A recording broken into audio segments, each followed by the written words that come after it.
नमस्कार। आजकल के प्रोग्राम सही जवाब में आपका फिर से स्वागत है। आज मैं सोनम झा जी के साथ हूँ और आज हम एक बहुत इम्पॉर्टेंट टॉपिक डिस्कस करेंगे, साइबर फेमिनिज़म। तो सोनम जी हमें साइबर फेमिनिज़म के बारे में बहुत कुछ बताएंगी, मगर उससे पहले मैं आपको एक थोड़ा सा इंट्रोडक्शन दूंगी कि इस वर्ड का मतलब क्या होता है। सोशल मीडिया पे, डिजिटल चैनल्स पे महिलाओं की आवाज़ को जो जगह दी जाती है, उनकी स्ट्रगल्स में जो साथ दिया जाता है, जो सॉलिडेरिटी दिखाई जाती है, इसका मतलब है साइबर फेमिनिज़म। आगे हम जानेंगे सोनम झा जी से।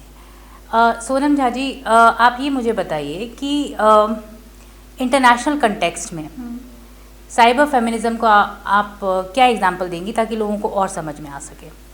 इंटरनेशनल कॉन्टेक्स्ट में अगर हम बात करें तो रिसेंट आपके पास एक एग्जांपल है, जो हमारा ईरान का इश्यूज चल रहा है, जहाँ पे महिलाएं सड़कों पे निकल के अपने हिजाब निकाल के बाहर फेंक रही हैं, वो अपने बाल काट रही हैं, क्योंकि इस्लाम में उनके बाल को कवर करने के लिए कुछ नॉर्म्स है उनका कि कोई भी पुरुष जो है, दूसरा पुरुष उनके केश, उनके बाल ना देखे, उसको वो काट के फेंक रही हैं, वो अपना हिजाब फेंक रही हैं। और इस मूवमेंट के लिए जो उनको सबसे बड़ा स्पेस दिया है, वो दिया है सोशल मीडिया ने। सोशल मीडिया के थ्रू वो ग्रुप बना रही हैं, वो अपनी बातें कह रही हैं। और इससे पहले अभी जो हम एग्जांपल्स देखते हैं, वेस्ट एशिया और नॉर्थ अफ्रीका का रीजन, जहाँ पे authoritarian kind of the government रही है, वहाँ पे अधिकारों को, महिलाओं के अधिकारों को दबाया गया है। वहाँ पे ऐसी जगहों पे हम देखते हैं जहाँ पे हर तरीके से महिलाओं के राइट्स को, उनके अधिकारों को सप्रेस किया गया।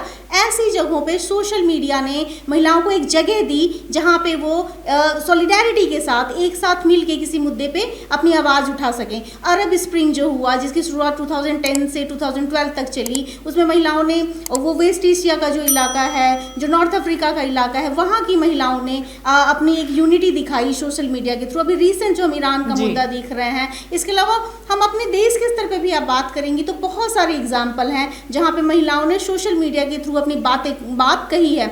अभी हमारा जो 2012 का जो इंसिडेंट हुआ था, निर्भया इंसिडेंट जो हुआ था, उस समय में ये घटना पूरे देश में फैल गई, जंगल की आग की तरह। पूरी ऐसी घटनाएं इससे पहले भी हुई हैं, उसके बाद भी हुई, बट एक उस मोमेंट ने, वो जो एक घटना हुई थी, उस घटना के थ्रू जो एक मोमेंट निकला, जो जिसका आगाज़ हुआ, उसमें महिलाओं को लेकर डिफरेंट योजनाएं बनाई गई, लोगों में एक जागरूकता का जो प्रसार हुआ, उन सारी चीज़ों में सोशल मीडिया की बहुत ही ज़्यादा महत्वपूर्ण भूमिका है। बिल्कुल बिल्कुल।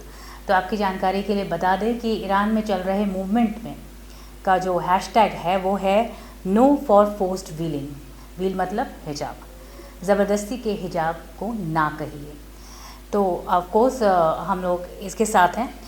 चलिए, अब हैशटैग की बात हुई है, तो पहले भी क्या ऐसा हो चुका है? जहाँ तक मैं जानती हूँ कि me too, hashtag me too movement चला था, तो इसके बारे में थोड़ी सी बात करते हैं।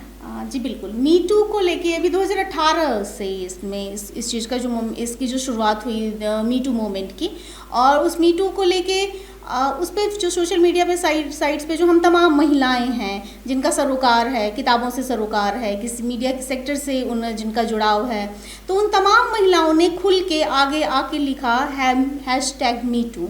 तो इसका बहुत क्रिटिसिज्म भी निकला। तो मी टू में है कि हम सब ऐसी महिलाएं या लड़कियां जो कभी न कभी अपनी ज़िंदगी में एब्यूज़ का शिकार हुई हैं। तो अगर हम अपने आसपास ही बात करते हैं राजू जी, तो हम देखते हैं कि शायद ही कोई एक ऐसी लड़की या महिला होगी जो कभी एब्यूज़ की शिकार ना हुई हो। सड़क चलते, बस में चलते हुए, ट्रेन में सफ़र करते हुए, कहीं मतलब सार्वजनिक स्थल से लेके चार दीवारी के अंदर तक ये घटनाएं चलती रहती हैं जहां महिलाएं एब्यूज़ का शिकार होती हैं। मी टू मूवमेंट ने उन तमाम महिलाओं को बिना कुछ ज़्यादा कहे हुए एक आवाज़ दी कि हम सब मेजॉरिटी में, या कहें कि एक्सेप्शनल ही कोई ऐसी महिला होगी जो इसकी शिकार नहीं हुई होगी, हम सब इस मी टू के शिकार हैं। जी, इसके साथ एक कंट्रोवर्सी भी जुड़ी रही मी टू के साथ कि कई लोगों ने ये प्रश्न पूछा कि अभी क्यों आवाज़ आपको उठानी है, जब आपने पहले क्यों नहीं उठाई जब ये आपके साथ हुआ था। तो इस प्रोपेगेंडा, सोशल मीडिया प्रोपेगेंडा जो चला था, तो इसके बारे में आप कुछ एक्सप्लेनेशन देंगी, ऐसा क्यों? जी बिल्कुल। जब हम बात करते हैं कि महिला ने उस समय आवाज़ क्यों नहीं उठाई, जिस समय उसके साथ कोई घटना हुआ या वो उस घटना की शिकार हुई, तो हम देखते हैं कि हमारा जो ताना बाना है समाज का, वहाँ पे अगर महिला किसी घटना की शिकार होती है तो भी जिम्मेदार उसी को ठहरा दिया जाता है, वो किसी भी चीज़ के लिए। और अगर किसी महिला के साथ इस तरीके की किसी भी अब्यूज़ का वो शिकार होती है, भावनात्मक, मेंटल, किसी भी तरीके की चीज़ों की, तो उस समय उसका मेंटल लेवल वो नहीं होता है कि वो आवाज़ उठा सके उस चीज़ के बारे में।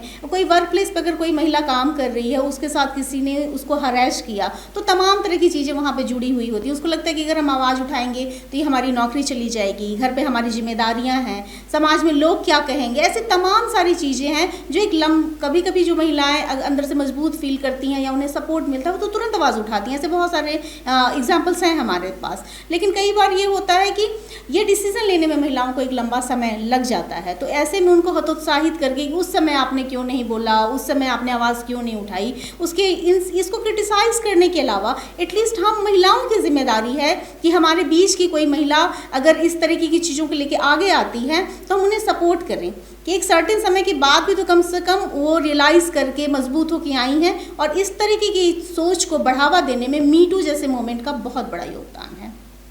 जी, इस नोट पे मैं ख़त्म करना चाहूँगी कि साइबर फेमिनिज़म का आगे क्या स्कोप है। साइबर फेमिनिज़म का मेरी नज़रों में बहुत ब्रॉडर स्कोप है फ्यूचर के लिए, क्योंकि हम सब लोग देख रहे हैं कि आज के समय में सोशल मीडिया हमारे जीवन का पार्ट बन गया है।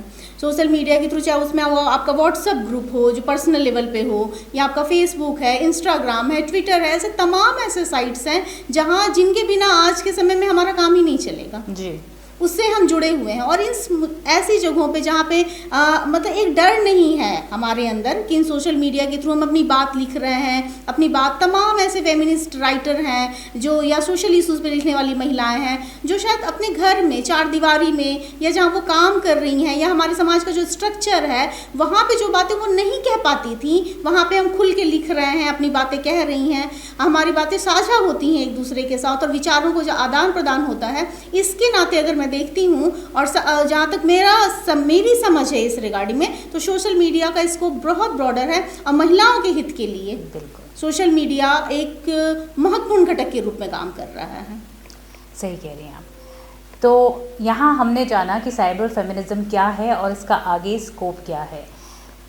मैं ये कहना चाहूँगी अपनी तरफ से कि हम सभी महिलाओं को इस प्लेटफॉर्म का, सोशल मीडिया प्लेटफॉर्म का आप इस्तेमाल करना चाहिए, उपयोग करना चाहिए अपनी आवाज़ उठाने के लिए, क्योंकि आप बोलेंगे तभी लोगों को पता चलेगा, तभी कोई चेंज आएगा। इसी के साथ हम इजाज़त लेना चाहेंगे। देखते रहिए आजकल न्यूज़, सब्सक्राइब करिए, शेयर करिए, लाइक करिए। फिर मिलेंगे सही जवाब के साथ। बहुत बहुत धन्यवाद।